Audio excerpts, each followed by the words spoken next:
ഇപ്പോൾ Manjeshwaram MLA. K M. Ashraf കൂടി telephone ലൈനിൽ ചേരുന്നുണ്ട്. ശ്രീ കെ.എം. അഷ്റഫ്, ഇത് ദാരുണമായ സംഭവമാണ് ഉണ്ടായിരിക്കുന്നത്. ഇത് എങ്ങനെയാണ് കൃത്യമായി ഈ അപകടം സംഭവിച്ചത് എന്നോ മറ്റോ താങ്കൾക്ക് അറിയാൻ കഴിഞ്ഞിട്ടുണ്ടോ? ഞാനിപ്പോ വേനപ്പായ മെഡിക്കൽ കോളേജിന്റെ മോർച്ചറിക്ക് മുറ്റത്താണ് നിൽക്കുന്നത്. 4 മൃതദേഹങ്ങൾ ഈ മോർച്ചറിക്കകത്തുണ്ട്.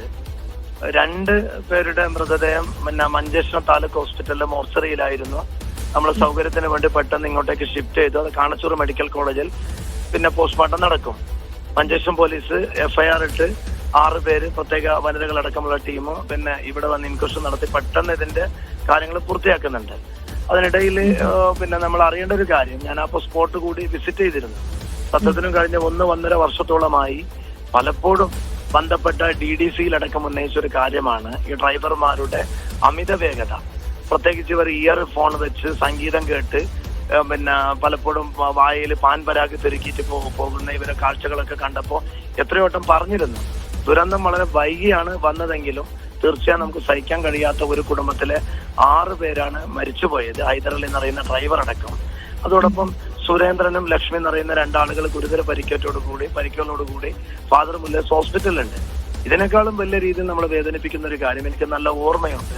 ഞാൻ മഞ്ചേശ്വരം ബ്ലോക്ക് പഞ്ചായത്ത് പ്രസിഡന്റ് ആയപ്പോൾ മഞ്ചേശ്വരം താലൂക്ക് ഹോസ്പിറ്റലിന്റെ മുമ്പിൽ കാലിക്കറ്റിൽ നിന്ന് വരുന്ന ഒരു ജീപ്പ് ഇടിച്ചിട്ട് ഒരു 5 പേര് മരിച്ചിരുന്നു. ഇന്നിപ്പോ ഇവിടെ എത്തിയപ്പോഴാണ് അറിയുന്ന അന്ന് രക്ഷപ്പെട്ട ഒരു കുട്ടി, ആ കുട്ടിയുടെ ഉമ്മയും തങ്ങളടക്കമുള്ള ആളുകളാണ് വീണ്ടും ആ കുടുംബത്തിന് ഒരു 3 വർഷത്തിന് ശേഷം വീണ്ടും ഇത്തരത്തിലുള്ള ഒരു ദുരന്തം ഏറ്റുവാങ്ങുന്നത്. അത് ഞാനിപ്പോ ഈ തെരളഗഡയിൽ വന്നപ്പോ ഒരു കുടുംബക്കാരൊക്കെ പറഞ്ഞപ്പോഴാണ് അറിയുന്നത്. സത്യത്തിൽ ഇത് വലിയ രീതിയിൽ ഒരു അനാസ്ഥ ഇതിൽ അന്ന് ഈ അപകടത്തിന് പിന്നാലെ തന്നെ ഈ റോഡ് നിർമ്മാണത്തിലെ അപാകത എന്നൊക്കെ ആളുകൾ ആരോപിക്കുന്നുണ്ട്. അങ്ങനെ തോന്നുന്നുണ്ടോ? ഈ തലപ്പാടിയുടെ കാര്യം റോഡ് നിർമ്മാണത്തിൽ അപാകത എന്ന് പറയുന്നില്ല. പക്ഷെ റോഡ് ഇന്നലെയും റഫീഖ് എന്നറിയുന്ന ഒരു ചെറുപ്പക്കാരൻ കാസർകോട്ടെ മോർച്ചറിയിൽ നിന്ന് ഇന്ന് പോസ്റ്റ്മോർട്ടം കഴിഞ്ഞിട്ട് ഒരു ബോഡി കൈമാറിയതാണ്. ഈ അപകടം നടക്കുന്നതിന് 1 മണിക്കൂർ മുമ്പ്. അത് നമ്മുടെ റോഡുമായി ബന്ധപ്പെട്ടുകൊണ്ട് ഉപ്പളഗേറ്റ് എന്നൊരു പരിസരത്ത് നടന്ന നിർമ്മാണത്തിലെ അപകടങ്ങളൊക്കെ പലപ്പോഴും ചൂണ്ടിക്കാണിച്ച ഒരു കാര്യമാണ്. അത് സത്യത്തിനും അത് ഒരു ഭാഗത്തും ഇത് സംഭവിക്കുന്ന ഒരു കാര്യം എന്ന് പറയുന്നത്, ഇപ്പോ ഞാൻ പറയുന്ന ഒരു കാര്യമുണ്ട്. ഈ നമ്മുടെ സർവീസ് റോഡില് KSRTC ബസ് കയറുന്നില്ലാതെ നാട്ടുകാരുടെ വ്യാപകമായ പരാതിയാണ്. ഇത് കയറാതിരിക്കാനുള്ള കാരണം ഈ KSRTC ബസ്സുകൾ ഹൈവേയുടെ വർക്ക് പൂർത്തിയായപ്പോൾ ഹൈവേയിൽ അമിത വേഗതയിൽ ഇവർക്ക് ലക്ഷ്യസ്ഥാനത്ത് എത്തണം. അത് മാത്രമേ ഇവരുടെ മുമ്പിലുള്ളൂ. ഇന്ന് തലപ്പാടിയിലെ കാഴ്ച ഇത് വലിയ ജനങ്ങൾ തിങ്ങി നിറഞ്ഞു നിൽക്കുന്ന ഒരു സമയമായിരുന്നില്ല. ഇപ്പൊ രാവിലെയൊക്കെ ആണെങ്കിൽ നമ്മൾ ഊഹിക്കുന്ന ദുരന്തമല്ല. രാവിലെ ഒരു 100-200 കുട്ടികളെങ്കിലും കോളേജുകളിലേക്ക് പോകാൻ വേണ്ടി കാത്തു നിൽക്കുന്ന സമയമാണ്. ഇതൊരു 12 മണിയോട് അടുപ്പിച്ച സമയമായതുകൊണ്ടാണ് വലിയ രീതിയിൽ മരണങ്ങൾ നമുക്ക് ഒഴിവാക്കി കിട്ടിയത്. ഒരു ആരോപണം എന്തായാലും ഉന്നയിക്കുന്നത് ഡ്രൈവറുടെ ഭാഗത്ത് നിന്ന് വൻ വീഴ്ച ഉണ്ടായിട്ടുണ്ട്. സമഗ്രമായ അന്വേഷണം നടത്തണം. ഇത്തരത്തിലുള്ള ദുരന്തം ആവർത്തിക്കാതിരിക്കാനുള്ള ഇടപെടൽ കൂടി നടത്തേണ്ട ഒരു ആവശ്യകതയാണ് ഈ ഒരു ദുരന്തം നമുക്ക് നൽകുന്ന ഒരു മുന്നറിയിപ്പ്. അതെ, എം.എൽ.എ. ഇപ്പോൾ ആശുപത്രിയിലാണ് എന്ന് പറഞ്ഞല്ലോ നേരത്തെ.